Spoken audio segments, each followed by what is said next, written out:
Assalamualaikum warahmatullahi wabarakatuh. Berjumpa kembali dengan saya teman-teman, bersama kami Moko Channel Sejarah teman-teman. Dan sekarang saya lagi mengeksplor yang kesekian kali di Pacimataan Imogiri teman-teman.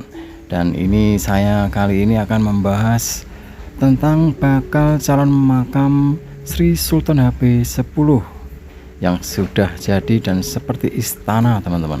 Dan sekarang saya menuju anak tangga yang nantinya akan menuju ratusan anak tangga ya teman-teman.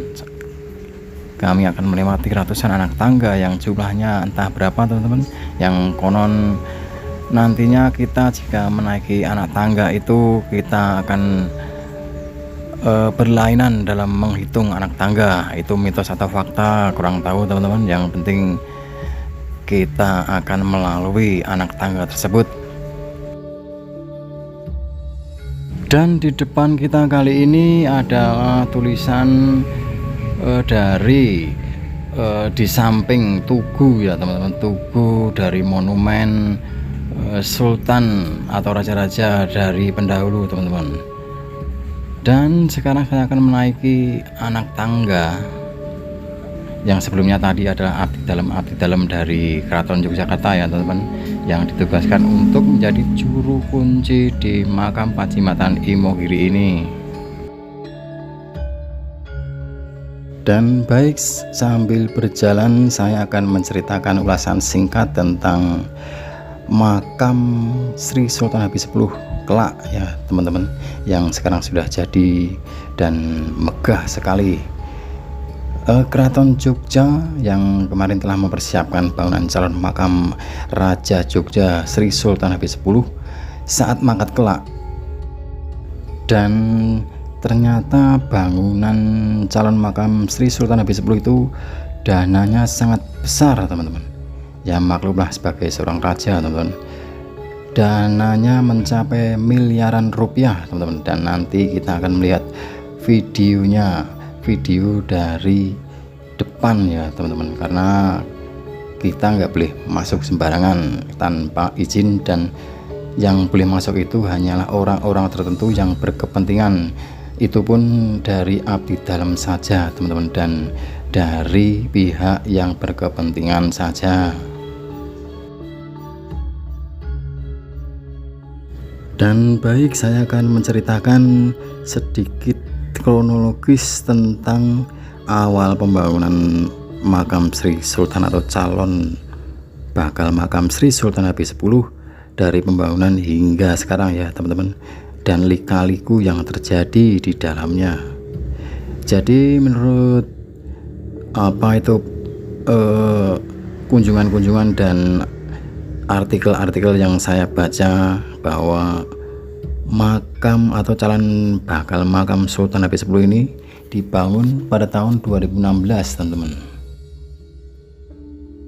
Dalam pembangunan makam ini melibatkan puluhan pekerja teman-teman, dan kalau di total semua yang berkepentingan membangun, dari arsitek dan kru-kru, semua yang terlibat adalah hingga ratusan orang teman-teman, dari pihak keraton juga dari pihak PUPR atau di bagian-bagian yang masuk ke lingkup kenegaraan. Dan setelah 1 tahun kurang lebih makam ini jadi ya teman-teman, dan setelah lamanya hingga tahun 2019 ini terjadi bencana teman-teman, bencana tanah longsor di bagian pas di pondasinya calon makam Sultan HP10 ini teman-teman. Dan karena makamnya itu paling timur teman-teman, yang longsor itu di bagian selatan pojok timur. Jadi kalau diarahkan menjadi di pojok itu di arah tenggara dari makam Pacimataan ini teman-teman, di paling pojok itu dikarenakan karena hujan yang sangat deras teman-teman, dan longsor, dan itu akan dikait-kaitkan dengan mitos-mitos yang akan mungkin yang apa ya, itu yang berasumsi negatif terhadap Keraton Jogja, teman-teman. Dan sebelum saya mencapai puncak makam, yaitu di tempat bakal calon makam Sri Sultan Habis 10, saya akan menceritakan raja-raja siapa saja yang telah bersemayam di sini, teman-teman, dan disarekan di sini. Dan ada macam-macam nama dari area makam yang dipisah-pisahkan, teman-teman, yaitu dinamakan kedaton, teman-teman. Dan di sini ada 8 kedaton, teman-teman. Kedaton pertama yaitu Kedaton Sultan Agungan. Kedaton Sultan Agungan itu disarekan yaitu Sultan Agung, Sunan Amangkurat II, dan Sunan Amangkurat III. Dan yang kedua adalah Kedaton Pakubuwanan, teman-teman. Disarekan Sunan Pakubuwono I, Sunan Amangkurat IV, dan Sunan Pakubuwono II. Dan yang ketiga adalah Kedaton Bagusan atau Kasuwargan. Di sini disemayamkan Sunan Pakubuwono III, Sunan Pakubuwono IV, dan Sunan Pakubuwono V. Dan yang keempat adalah Kedaton Astana Luhur, teman-teman. Di sini disemayamkan Sunan Pakubuwono yang ke-6, Sunan Pakubuwono VII, dan Sunan Pakubuwono VIII, serta Sunan Pakubuwono IX, teman-teman. Dan yang kelima adalah Kedaton Girimulyo. Di sini disemayamkan Sunan Pakubuwono X, Sunan Pakubuwono XI, jadi cuma 2 raja, teman-teman. Dan yang keenam adalah Kedaton Kasuwargan Yogyakarta. Di sini disemayamkan Sultan Hamengkubuwono I dan III. Yang ketujuh adalah Kedaton Basiaran, teman-teman. Dan di sini disarekan atau disemayamkan Sultan Hamengkubuwono yang ke-4, Sultan Hamengkubuwono V, dan Sultan Hamengkubuwono yang ke-6. Dan ke-8 adalah Kedaton Saptorenggo, teman-teman. Di sini disemayamkan Sultan Hamengkubuwono yang ke-7, Sultan Hamengkubuwono yang ke-8, dan Sultan Hamengkubuwono yang ke-9.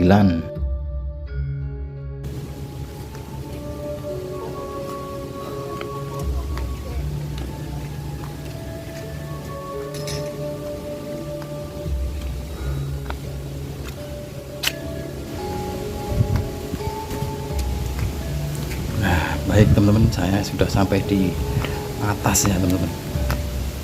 Dan saya akan ke arah kanan. Kanan ini adalah nanti ini di kompleks makam Kasultanan Yogyakarta, teman-teman. Kalau yang kiri tadi itu di Kasunanan Surakarta, Solo. Dan ini saya akan menuju bakal calon makam Sri Sultan Hamengkubuwono X, teman-teman.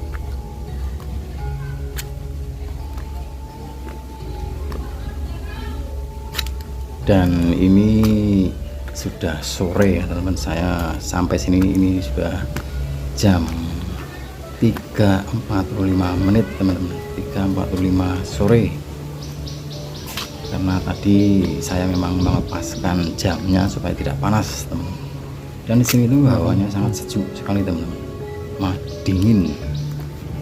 Soalnya di sini itu di area pemakaman sekaligus area yang steril. Dan juga di area pegunungan yang memang area perbukitan itu udaranya sangat dingin dan sejuk, teman-teman. Bebas polusi, sehat.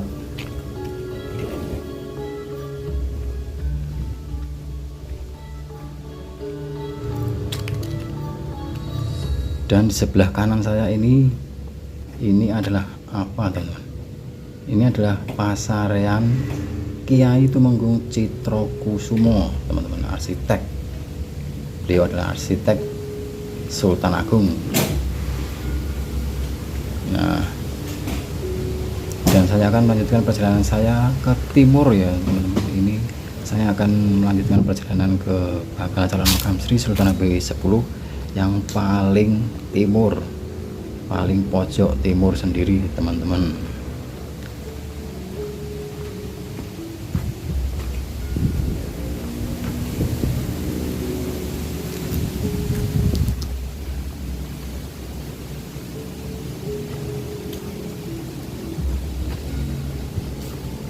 Dan di sebelah kiri saya ini adalah areal makam dari Sri Sultan Hamengkubuwono yang ke-1 atau pertama, teman-teman.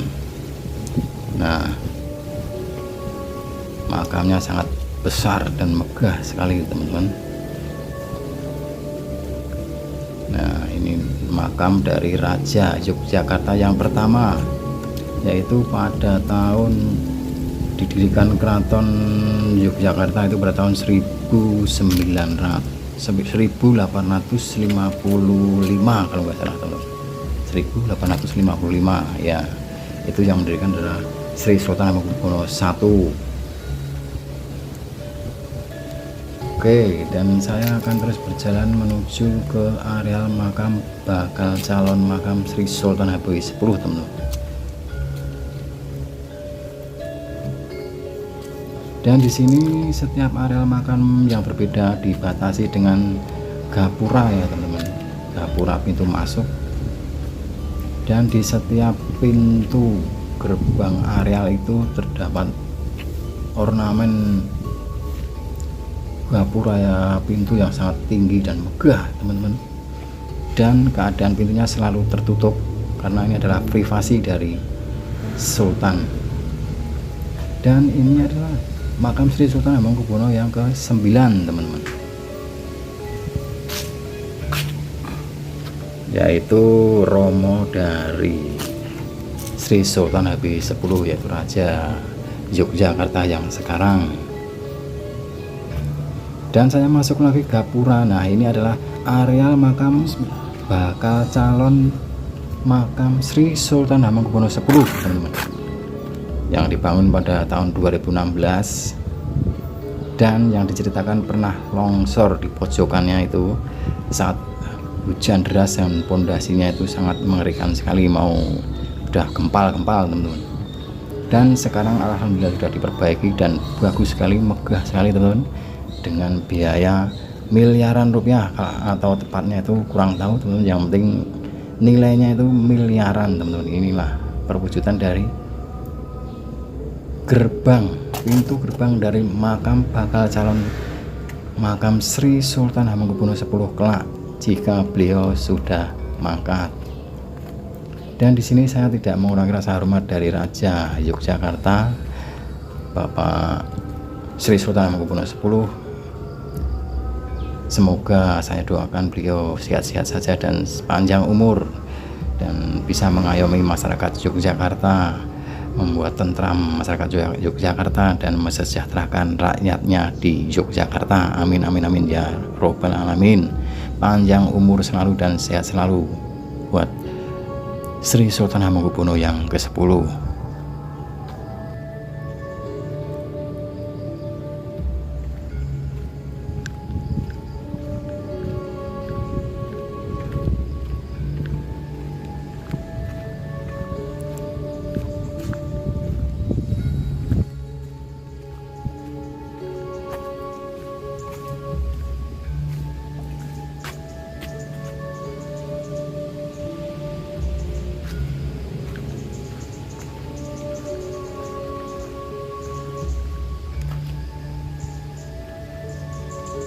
Dan ini saya berada di kompleks paling timur, teman-teman, dan ini adalah saya menghadap ke barat dan ini adalah paling pojok dari calon bakal makam Sri Sultan Hamengkubuwono X kelak jika sudah mangkat. Dan segera akan saya tunjukkan tempat peristiwa longsornya ini di bagian pojok dari bakal calon makam ini, teman-teman. Nanti saya akan tunjukkan bagian dari bukit yang longsor, yang dulu pernah longsor dan membuat longsor dari pondasi ini yang retak dan ambrol. Nah, ini teman-teman, ini adalah bekas dulu yang pernah longsor hingga ke bawah sana karena terjadi hujan 2 hari 1 malam yang terus-menerus dengan lebatnya, teman-teman, hingga tanah ini growong longsor ke bawah dan menimbun pekarangan rumah dari warga situ teman-teman, dan ada yang meninggal tertimbun di situ. Dan berapa korbannya saya lupa, dulu saya juga pernah mengunjungi pas terjadi longsor itu. Yang jelas ingat saya itu yang pernah tertimbun itu adalah seorang yang sudah tua, udah umuran 80 atau 90 tahun teman-teman, yang nggak bisa lari saat tanah longsor itu menjatuhi rumahnya, pas karena rumahnya itu pas di bawah dari bukit itu teman-teman. Innalillahi wa inna ilaihi rajiun. Semoga arwah beliau diterima di samping Allah Subhanahu wa taala, dan semua pahala yang dikerjakan sewaktu hidup menjadi tangga masuk ke surga. Amin ya rabbal alamin.